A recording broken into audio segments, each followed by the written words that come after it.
Кніга лічбаў, раздзел 5. І прамовіў зноў Господ да Маісея: «Загадай сынам Ізраіля выдаліць з лагера ўсіх пракажаных, хворых на выцёкі і апаганеных ад нябожчыка. Як мужчыну, так і жанчыну выдалі з лагера, каб не паганілі лагера, дзе я жыву паміж вамі. Так і зрабілі сыны Ізраіля, і выдалілі іх па-за лагер, як загадаў Господ Маісею. Далей загадаў Господ Маісею, кажучы: «Скажы сынам Ізраіля, калі мужчына або жанчына зграшыць як-небудзь, як здараецца сярод людзей, і парушыць загад Госпадаў, то будзе той чалавек вінаваты. І няхай прызнаюць грэх свой і аддадуць сам капітал і 5-ю частку таму, перад кім зграшылі. А калі ў яго няма нашчадка, хай аддаць Господу асвяціць гэта. Хай будзе гэта святару, апрача барана, што ахвяруецца на уміласціўленне, каб быць ачышчальнай ахвярай. Таксама усякае каштаванне святых рэчаў, якія прыносяцца на Ізраіля, належыць святару. І ўсё, што ахвяруецца ў свяцілішча ад кожнага чалавека і перадаецца ў рукі святара, будзе яго».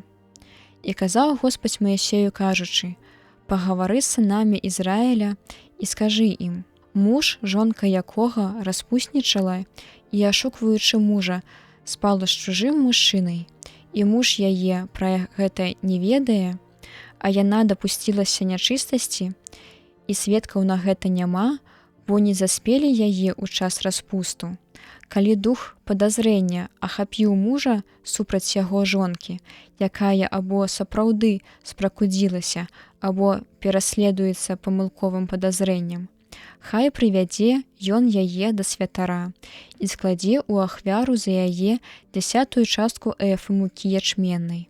Хай не вылье на яе алею, а не пакладзе кадзіла, бо гэта ахвяра падазрэння, ахвяра, што мае выявіць віну. Такім чынам, хай прывядзе яе святар і паставіць перад Господам. І хай возьме ён святой вады ў гліняны посуд і трошкі зямлі з падлогі скінію і ўскладзе ў ваду. І калі паставіць святар жанчыну перад Господам, ён мае агаліць галаву яе і пакласці на яе рукі ахвяры выяўлення або падазрэння. Ваду ж найгарчэйшую, у якой ён злучыў праклён з закляццем, святар будзе трымаць у руцэ. Тады закляне жанчыну і скажа ёй: калі чужы мужчына не ляжаў з табою, і калі не адхілілася ты ад свайго мужа і не апаганілася ў пустым ложку мужа, тады вада найгарчэйшая, у якой я злучыў праклён, не прынясе табе шкоды. Калі, аднак, адхілілася ты ад свайго мужа і апаганілася і лягла з чужым мужчынай, а не твой муж ляжаў з табою, тады святар пракляне жанчыну прысягай праклёну. Хай аддасць цябе Госпадь праклёну і клятве ў народзе тваім, ды хай чэзне ў лоне тваё і апухне жывот твой. Хай вада праклёну пранікне ў нутро тваё, каб апух жывот твой, ды апало ў лоне тваё.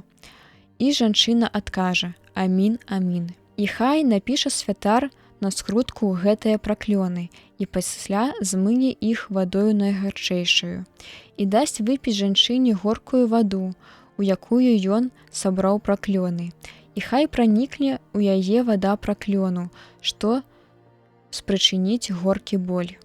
Хай возьме святар з рук жанчыны ахвяру падазрэння і ўзніме яе перад Господам і складзе яе на ахвярнік.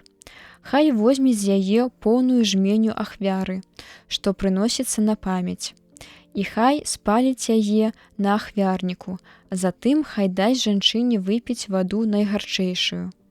Калі вып'е жанчына яе, то калі абвінавачваная ў чужалобстве яна сапраўды сябе абняславіла, занядбаўшы мужа свайго, хай вада праклёну пранікне ў яе, выклікаючы горкі боль.